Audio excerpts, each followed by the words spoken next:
You're exhausted all day. You finally lie down, and your brain turns on. This isn't insomnia. This isn't bad habits. Your nervous system has a reason. In the next 16 minutes, you're going to understand something that no sleep tracker or bedtime routine ever explained to you. The specific mechanism that keeps your body wired while every cell in it is begging for rest. You'll understand why your nervous system learned to do this, what it's actually trying to protect you from, and, more importantly, the exact point in the chain where it can be interrupted. Not managed, interrupted. Before we get into the mechanism, I want to tell you something that's going to sound wrong at first. The exhaustion and the sleeplessness aren't opposites working against each other. They're the same system, doing the same job. That distinction is going to matter a lot by the end of this. There's also something else we'll get to, a pattern that trips people up every time they think they've found the answer. It's the reason this tends to get worse on the days when nothing bad actually happened. The calm days. We'll get there. First, the setup. Your body has been running all day. Maybe it's been running for months. The depletion is real. It's not in your head, it's in your cells. Adenosine, the chemical your brain produces to signal fatigue, has been building since you woke up. Your muscles are spent. Your prefrontal cortex, the part that handles decisions and focus, has been burning through glucose for hours. Every biological system you have is filing the same report. Rest is needed, shutdown required, and then something shifts. The lights go off, the notifications stop, the last distraction runs out. You put the phone down, and your brain, the brain that has been stumbling through the day like it was underwater, suddenly has opinions, suddenly remembers things, suddenly needs to solve problems that have been sitting untouched for weeks. If you've lived in this loop long enough, you know the exact texture of it. The body feels like concrete. The mind feels like a browser with 40 tabs open, and you can't find which one is playing sound. This is not a sleep problem. Stay with me on that. What you're watching happen in those moments is a threat detection system that never got the signal that the threat was over. And to understand why, you need to understand something about how your nervous system actually works. Because it doesn't operate on logic, it operates on pattern recognition. And the patterns it learned may be much older than you think. Your nervous system is not neutral. It was shaped, specifically, systematically, by every environment you've ever had to survive. And survive here doesn't mean life or death. It means every context where you had to stay alert to stay okay. Every household where tension was unpredictable. Every relationship where the floor could drop out. Every period where you had to keep yourself ready because letting your guard down meant getting caught off guard. If you spent enough time in those contexts, your nervous system didn't just respond to the stress. It reorganized around it. It raised its baseline. It decided, below the level of any conscious choice, that a certain level of vigilance wasn't a response to danger, it was just the correct way to be. And here's the part that connects directly to your nights. The nervous system doesn't experience stillness the way a rested mind does. For a system calibrated to chronic threat, stillness isn't rest. Stillness is the absence of information. And the absence of information, when you've been trained to scan for danger, reads as, danger could be anywhere. When you're busy, you have data. You're managing tasks, handling demands, tracking things. Your nervous system can see what it's dealing with. The moment the stimulation goes away, that visibility goes with it. And a vigilant nervous system would rather be alert with nothing to respond to than be caught unprepared when something arrives. So the guard goes up precisely when you finally lie down. That's not a malfunction. That's the system working exactly as it was designed to. Imagine you've had a genuinely calm day. Nothing went wrong. No conflict, no crisis, no deadline. You even felt okay. You think, tonight will be good. You get into bed almost relieved. And that night, that specific night, is somehow one of the worst. Your mind is everywhere. Sleep won't come for hours. That's the pattern I mentioned earlier. The calm day paradox. Here's what's happening. On a high-stimulus day, your nervous system has been in reactive mode, responding, processing, managing. It's occupied. Occupied is a state it knows how to be in. When the day is calm, there's no reactive mode to transition out of. The nervous system arrives at bedtime without a clear threat to process, and interprets that ambiguity as a gap in its information. The vigilance spikes to fill it. The days when you most deserve rest are sometimes the hardest nights, not because you did something wrong, because your system has learned that unexplained calm is something to stay alert about. Now let's go one level deeper, because this is where it gets physiological. When your threat detection system, the amygdala, the HPA axis, the whole sympathetic network, decides it needs to stay online, it has a tool for that: cortisol. You've probably heard of it as a stress hormone, which is accurate but incomplete. Cortisol's actual job is readiness. It sharpens attention, mobilizes energy, and suppresses the systems your body doesn't need when it's in a survival state, including, critically, the systems responsible for sleep onset and deep sleep. In a healthy stress cycle, cortisol peaks in the morning to get you going and tapers through the day, hitting a low point in the evening so that melatonin can rise and sleep can begin. That's the architecture. That's what the system is supposed to do. In a chronically activated nervous system, that curve gets distorted. Cortisol doesn't taper cleanly. It stays elevated, or it spikes again in the evening, right around the time your biology is supposed to be quieting. Not because something dangerous happened, because the system never got the all-clear signal that would allow it to start the downward curve. So you have two things happening simultaneously.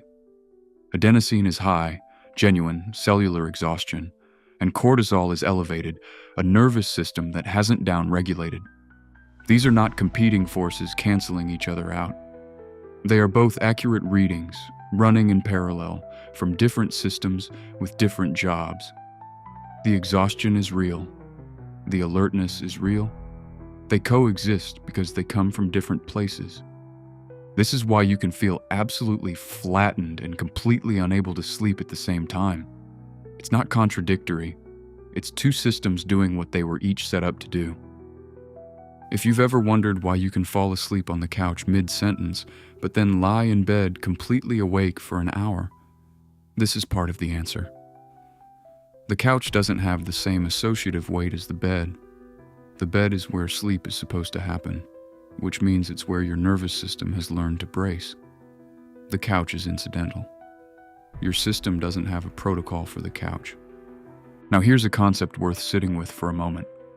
Hypervigilance. In clinical language, hypervigilance is a state of enhanced alertness, scanning for threat even in the absence of threat. It's associated with PTSD, with anxiety disorders, with chronic stress. But it exists on a spectrum, and a lot of people are living in a mild to moderate version of it, without any of those labels. They've never had a traumatic event. They've just had a long time of low-grade unpredictability, of never quite being able to fully exhale. Hypervigilance isn't a mood, it's a nervous system setting. And once it becomes the default setting, once your system has run at that pitch for long enough, it doesn't feel heightened anymore. It just feels like you, like your personality, like the way you are. People in this state often describe themselves as overthinkers, as people who can't switch off, as people who are fine during the day but can't seem to settle at night. They've normalized a baseline that was originally a stress response. Imagine you've been managing a project that's been in low-grade crisis for months. Nothing catastrophic, but always something. After a while, you stop registering the tension because the tension has become background. You're functioning, you're managing, but some part of you is always on. And when that project finally ends, the silence feels strange, uncomfortable, like waiting for the next problem to reveal itself. That's a small version of what's happening in a nervous system that's been running at an elevated baseline for years. And this is where I want to be very precise about something, because this is where most advice goes wrong. The common response to tired but wired is behavioral intervention, sleep hygiene. No screens after 9, cooler room, darker curtains, consistent bedtime. These things are not useless. They're just applied at the wrong point in the chain. They address the output of the system. They don't touch the mechanism. Think of it this way. If a smoke alarm is going off in a room where there's no fire, the problem isn't the alarm. The problem is the sensor that's misfiring. You can turn the alarm off. You can change your bedtime, cut caffeine, put your phone in another room. But if the sensor is still reading threat, the alarm will find another way to sound. The leverage point is not at the behavior. It's at the appraisal. The appraisal is the moment. It happens in fractions of a second, below conscious awareness. When your nervous system scans its environment and decides, is this safe? That appraisal is where the cortisol curve gets shaped. It's where the sympathetic system either activates or stands down. If the appraisal reads threat, nothing downstream will override it. If the appraisal can be shifted, gradually with repetition, through experiences that actually register as safe, the whole cascade changes. This is what Polyvagal theory, developed by neuroscientist Stephen Porges, describes. Your nervous system has a hierarchy of states it moves through, not on command, but in response to cues. It's reading from the environment and from inside the body. The ventral vagal state is the one where you can rest, connect, and genuinely recover. It's not something you force yourself into. It's something your system drops into when it decides the conditions are safe enough. The problem for a chronically activated nervous system isn't that it doesn't know how to drop into that state.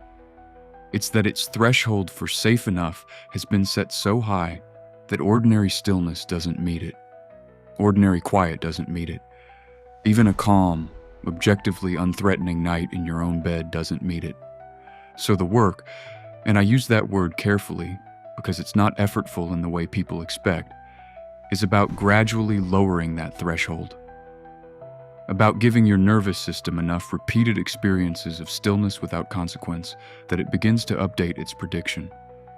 Not through willpower, not through forcing yourself to relax, through what researchers call bottom-up regulation. Working with the body directly, not trying to think your way past the alarm. Slow, extended exhales activate the vagus nerve and tilt the autonomic balance toward parasympathetic dominance, not as a trick, as a direct input to the system that's making the threat appraisal. Physical weight, a heavy blanket, pressure on the chest, can signal containment to a nervous system that equates openness with vulnerability.